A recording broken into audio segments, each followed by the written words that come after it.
about a topic that's very close to my heart, and that is the women of Arrow and the Flash. While Arrow has never been my favorite show, and mainly because Oliver Queen is the worst, I do have a lot of love for a lot of the female characters on the show. And one of my big pet peeves on the show currently is just how frustrating the female characters are written on the show. And this has continued on to the superior show, in my opinion, The Flash. It seems that as much representation as we do get in terms of gender on these two shows, they still don't always hit the landing on these type of characters, and this is something that we've seen since the beginning of Arrow. And I'm just gonna go down the list. So first, from Arrow, I think the most egregious example, the one that I think most people agree with, is gonna be Laurel. Laurel Lance, aka now the Black Canary, has been since season 2 the punching bag of the show. Since season 2, they've basically been demoralizing her, giving her all these ridiculous storylines where she's the bad person even though she's saying absolutely the right thing. The most egregious example being the dinner with Sarah and Oliver at her house. That was awful. And I think now in season 3, what I find to be the most upsetting thing is that they completely belittle her as a heroine. In season 1, Laurel was very capable of fighting on her own, and then all of a sudden, as soon as it was decided that she was no longer a popular character, they decided to just completely break her down. And she's starting from scratch. I mean, some episodes she can hold her own, some episodes she gets beaten by a basic thug, but then can go with the League of Assassins. It's very inconsistent, and it's just very upsetting because that wasn't the character they started off with. And in terms of her interpersonal relationships, you know, she hasn't had a real relationship since season 1. The Wildcat character was removed, so that wasn't allowed to really develop the way it could have been. And currently there's her whole very homoerotic relationship with Nyssa, which may or may not go there, we shall see. But even in terms of the main cast, you know, she's known Oliver since they were children. They did for a very, very long time, and yet that relationship rarely gets its due. In the recent episodes with Thea having died and everything going on with Oliver being now heir to the demon, Laurel's feelings of those are barely touched upon. I mean, she's known Thea for almost all her life. Wouldn't she be upset that Thea has died? And wouldn't she also have a hard time fighting Oliver, considering that she's known him and been with him? They almost lived together. So it's just very disconcerting that because they're no longer a main couple, their interpersonal relationships are no longer stressed, and it's just more, let's berate Laurel. Let's talk about how she's not worthy to be the Black Canary over and over again. It's like, we get it. She has to learn. But must she start from the rock bottom? And I think it's frustrating because the character Black Canary in the comics is one of the best fighters in the DC universe. So for her to have gone from that to now being a character who's constantly berated just seems really an injustice to that character, and very, very frustrating. And also, I feel they could have really done a much better job with the canary cry. I mean, I know it's something that's really hard to translate into real life, quote unquote, but I think they could have done a much better job. I think that the way they had it before was better than the collar, because I'm not really sure how the collar works yet, and I doubt they're really going to get into it because she got her power on the spin-off show, not even on the main show that she's on. But we'll see if it gets better, but I'm not seeing it so far. Next on the list is Thea. Thea, I think, has had the best arc, but it's still a very frustrating one because it's constantly people talking down to her, belittling her, and forcing her into these very uncomfortable emotional situations. I think how Merlin is being forced upon her by everyone is just the most emotionally damaging thing that these people are doing. I mean, they keep lying to her, keep trying to protect her in these very, you know, belittling ways that don't take into consideration how she feels. I mean, she is not comfortable being with Malcolm, and yet they're constantly trying to make it feel like, you know, when she said the League of Assassins after him, like, oh, you're gonna feel terrible about that. Like, why should she? He made her kill someone. And even now, there's this idea of her now because she died, it's being her fault that Oliver turned. She's always being used. She's always being a plot device. Even in her empowerment storyline, it still ends up with her being stabbed. It's almost as if they're powering up so that it's harder when she falls. At the same time, we hardly get to see her in action since the beginning of the season. So really, all of that seems to be leading up to nothing right now. Maybe she might be speedy. We will see, but right now it just seems like she's like an emotional plot device for the show, which is disappointing because Thea's a really great character, and I think that she really shows why the whole "I'm lying to protect you" thing doesn't work, because every time people have lied to her, she's gotten hurt. And if she had all the information, she'd be much better prepared. So everyone should know Thea and be like, it doesn't work. And then Felicity. I like Felicity. I genuinely think that the actress brings a lot of charm to that character, but Felicity is so painfully underwritten, and it becomes more and more apparent because she's been a relationship Sue for the past season. She's either just crying or dating or saying something quirky. Those are her three traits. I mean, her mom being introduced was probably the better part of her story, and when we did finally get some backstory on her, that was really good. But overall, we know very little about her. She's in love with Oliver, and she's a tech nerd, and she's Jewish. We know those things about her. She's a very underdeveloped character. They're not giving her a lot to do. Her relationship with Oliver is destructive because he can't have a normal relationship. I don't see, the thing about it is that the hero worshipping of Oliver's character taints the whole show, because Oliver's not a good person and he makes terrible decisions all the time. I don't know why Ra's al Ghul would want him to be heir to anything. But since knowing him, Felicity has seen him be in several relationships that are damaged. The thing with Laurel that happened, and that thing with Tommy, with Sarah coming back. She knows about Shadow, with his dad's mistress, with Helena. So there's all these relationships and all these poisonous things that we see between Oliver and other women, and yet she still wants to be with him, and she still advocates for him in this blind way. I mean, there was that scene with her, between her and Raish, where they were talking, and he's explaining about how he left because he was threatened that either if he didn't leave, they were gonna murder his wife and child, and so he left without saying goodbye. She's like, sounds like you didn't fight hard enough. I'm like, girl, what are you talking about? Like, she's so to be there to be like, you gotta love and to feel, and I know you know it's me in there, Oliver. I know you know it's me. I'm just like, you're supposed to be an intelligent character. Why are you always doing and saying very silly things that show that you have no common sense?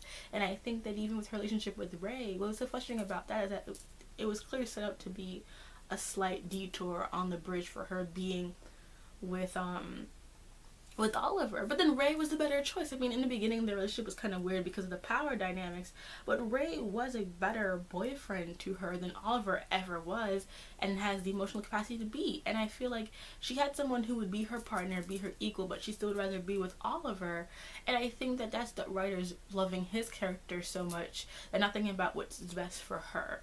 So that's frustrating. I think in terms of other egregious examples, there's Huntress.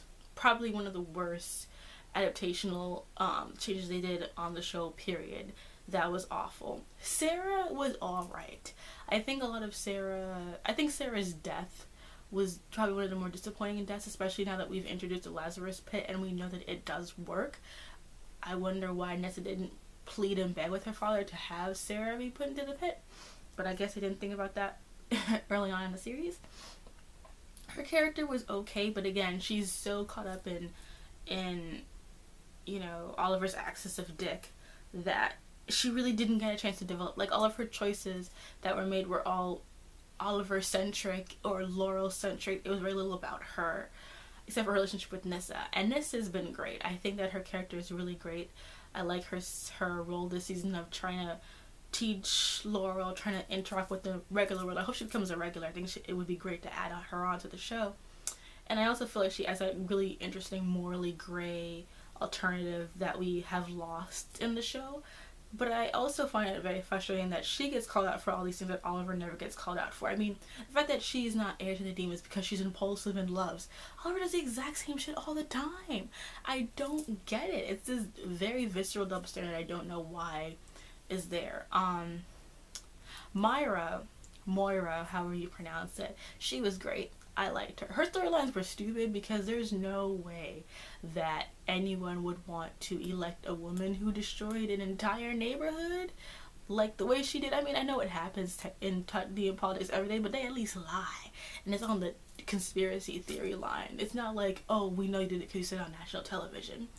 So that was always very weird, but I really did enjoy her character. And when she died, that was a really hard loss for the female characters of Arrow. And I think the best character that's female on the show right now is probably Lila. I think Lila is a really interesting character. I like how she is both an agent and bad with her domesticity, but she's also very comfortable being in both roles. So her choosing to be with her daughter is not seen as like her in taking on like a just a motherly role. Like, she's always going to be an agent, but she wants to do this, and I think they make it very clear it's her choice. And she's a very well-rounded character for one who's only ever been in so many episodes. And I think it's because she's in a relationship with Diggle. I think that their relationship is functional because Diggle and Lila are actually normal, functioning human beings, and their relationship has allowed us to understand both of them in a really interesting and complex way. And I hope they continue to use her because I think that she's really awesome and brings a lot to the show. And I think that's it. Shadow, plot device, woman in the refrigerator. That was awkward. And then the father's mistress, who's played by Summer Gao, waste of a character. I mean, you bring Summer Gao in to be someone's jealous ex. Great. Alright, so let's hop and skip over to The Flash. There's only really 4 main female characters, but only 2 of them really mains. 2 of them were sort of extraneous. The extraneous characters would be Nora Allen, who is basically dead mom in the refrigerator, just kind of filling that role. And then there's Linda. Linda Park should not have been used the way she was. Terrible. I mean, Wally and Linda's relationship is one of those iconic relationships in comics. I mean, just like Barry and Iris in comics, just like Lois and Clark, all those relationships are important and they fulfill a role. To bring Linda in to be kind of the side squeeze to Barry was not only uncomfortable because of the semi-Ken incest going on between there, but also because it was just a waste of her time. She's an important character. She could have been used much later, but now we've introduced her, we've used her, and how are we going to use her again if we ever do get to Wally? You know, it was just a really poor choice, and I just feel like it kind of showed me that the writers did not often know how to use female characters or relationships. I think romance is probably the worst thing on both of these shows because it's so poorly put together. And then the other characters of the main 2, one of them would be Caitlin. Caitlin, I know Caitlin has a huge fan base. I don't get it. I mean, she's not even fun in the way that Felicity is fun. There's just nothing really charming or very endearing about her. She's just kind of like very generic, like awkward white girl. Like it's very basic. That's how I think of her character, basic. Her relationship with Ronnie, I forget right now, Firestorm, young version, is okay. It won't be interesting until if she does become Killer Frost. That's the only time it would really be interesting to me, but right now as she is, and if they're just going regular Caitlin Snow, there's really nothing that great about her, in my opinion. And then finally, Iris is really frustrating for me because I love her. I think there's so much going on there. I think the actress is great, that she's beautiful. I love West Allen, totally for it, but Jesus, do they not know how to write this girl? I mean, where do I begin? First of all, she can hack. She's been doing all this investigative reporting.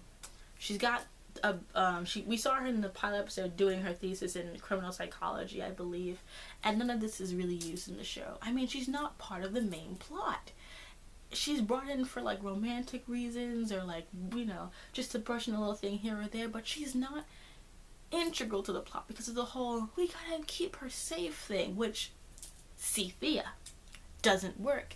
And as of the recent episode, she now knows that Barry is the Flash, and it is hopeful that now that she knows that Barry is the Flash, she will be more ingrained in the plot. But there's only 3 episodes left, and the fact that they waited that long to do it, which was idiotic to begin with, and the fact that even though they did have that secret, they didn't let her do anything with it. Laurel, before she knew anything about the Oliver being the Arrow, was always part of the main plot in some way, or had a really significant B plot. She was, up until the 3rd season, pretty much the female lead of the show.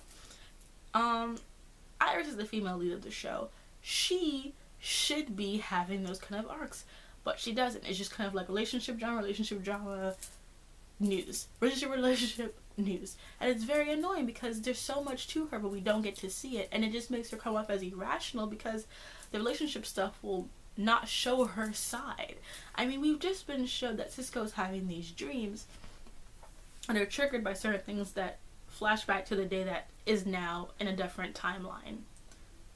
So what about Iris? Is she also having those flashbacks? Is she having those feelings? And we should be seeing that. That should be part of the plot. It should build up to something. It'll probably only be done in an episode where they end up kissing or doing something over again, because they don't use her well.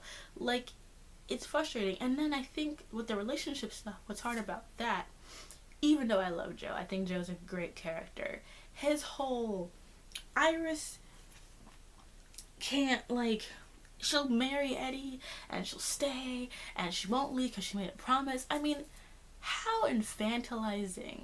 And it's done by all the men in her life. Not as much Eddie, which I think is one of his more endearing traits, but like all of them are like, yeah, you know, she's gonna do, like as if she doesn't have a mind of her own, as if she can't be like, you know what, I don't really think so. Like, why can't she have agency? Why does it have to be decided for her by all of these other dudes? And it's so frustrating that they're constantly just like, you can't tell Iris, she can't know, she can't know, she can't know. Listen, her boyfriend and her father are cops. Her significant other, love interest, works for the cops. She's peripheral to danger all the time. She was before the Flash was even a factor. The reason behind their whole anxiety about Iris is completely unfounded, and she's already in plenty of danger, especially if there's crime happening in the city and she's involved in the news and all that kind of stuff. She's involved, whether she wants to or not. But she had the knowledge to protect herself and just kind of like lost in the side. And I really wish they would do more with her. They were doing a little bit well at the beginning, but as the plot has picked up, they really haven't done a good job of integrating her into stuff. But I'm hoping that she knows the secret, things will get better. But the women on these shows have so much potential to be so much more than they are, but the writers don't want to focus on them the way that they should. And I think that it's one of the big hindrances, especially because it's on the CW and it also has to do a lot of romance stuff. And if you aren't writing really good dynamic female characters, then your romances are also going to be really, really bad. So help the ladies, help yourself.